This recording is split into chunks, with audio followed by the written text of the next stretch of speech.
I remember back when I was a Nintendo fanboy, checking IGN constantly for news on new Wii games. One day I saw this vibrant RPG, Arc-Rise Fantasia, that stood in defiance of the Wii, Xbox, and PlayStation trend of gritty, dull, gray, #mature games. How could it not draw my attention? As its release date neared, I started reading reviews, and they all described it as terrible, with no redeemable qualities, besides the vivid colors we yearned to have again. Again, this was back before IGN was universally understood as a punchline. So I skipped it, but still wondered how this game could really be that bad, and came close to buying it many times. Yet, I'd always encounter someone who played it ranting about how terrible it is.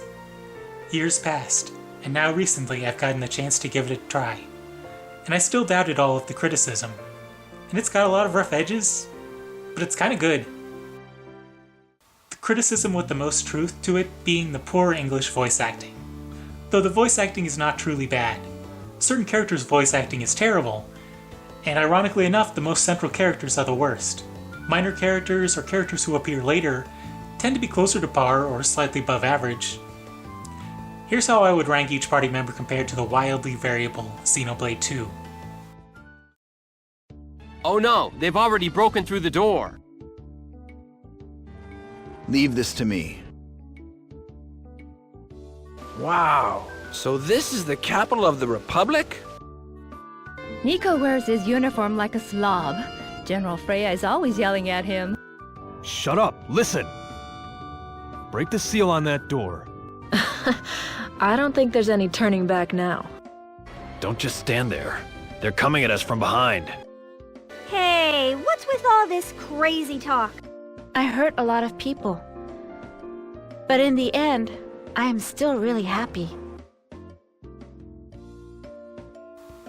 As awkward and wooden as the protagonist is, I found a charm to his and his best friend's voice acting. The heroine always received a lot of criticism too, and I agreed initially. But I think she's supposed to be slightly autistic based on how her dialogue is written and how she behaves. We didn't break it. We hit a huge bird the same size as the lightship. If that was intended, it's actually pretty solid voice acting. It makes her extremely endearing. I have a few story gripes. There's one character who has a massive personality shift after an encounter with something divine that could have done with a little more setup. If you skipped or skimmed a dialogue box, you could easily miss that this divine encounter is affecting this character's perception of reality and temper. Otherwise, the biggest sin of the story is it feels really rushed in the middle, with conflict occurring solely because characters who have been close their entire lives assume each other have just randomly turned evil and refuse to talk and clear things up when there is no time pressure and literally anyone else would ask, "What have you been told?" "We've been told this." One of us is being lied to. It's a shame. Everything else about the story and world is pretty original and decently executed. This is not even close to a nonsensical mess of contrivances like I Am Setsuna. Something with no buts is that the soundtrack is solidly good. Not to the level of Xenoblade, Ys, or Trails, but blowing most other RPGs out of the water. The towns are notably charming, but this is countered by some absurd scale.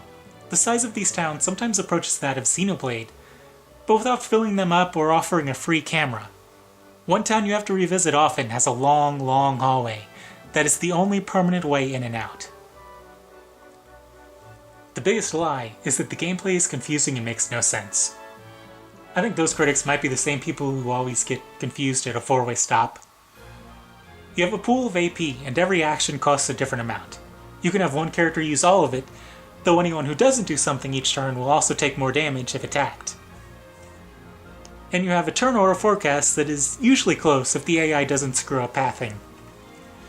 It's really simple to understand and I would say mostly enjoyable.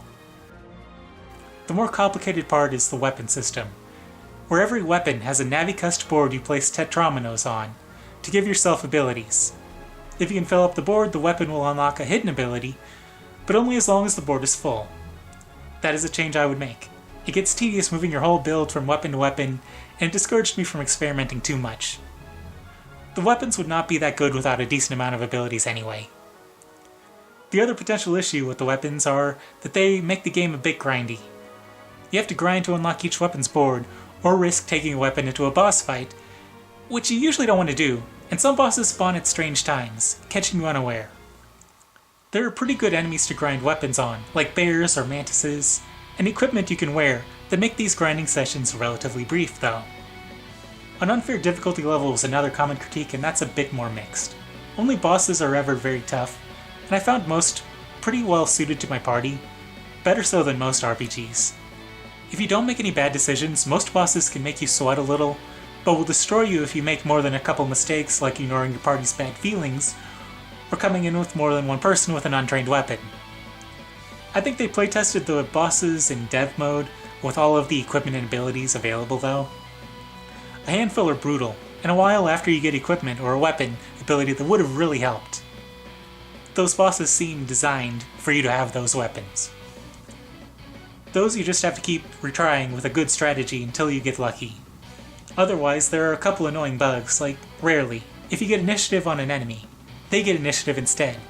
And a couple times an enemy attack that was dealing around 1000 damage to my party would randomly deal well over 10,000 damage, which I think is the HP cap. Probably an overflow bug. Thankfully, if you build for stealing, those bears and mantises can be pretty easily grinded if you can't bear to slam your head against those 4 or 5 brutal bosses.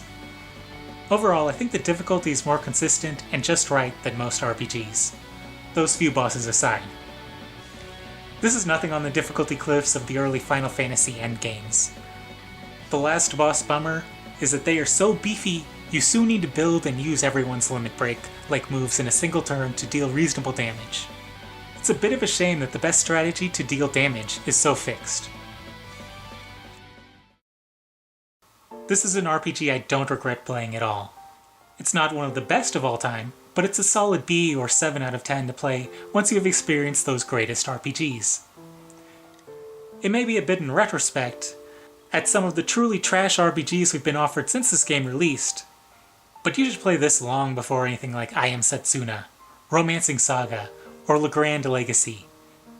Even Neptunia, which is not bad, just okay aside from the absurdist satire of the cutscenes that sometimes lands.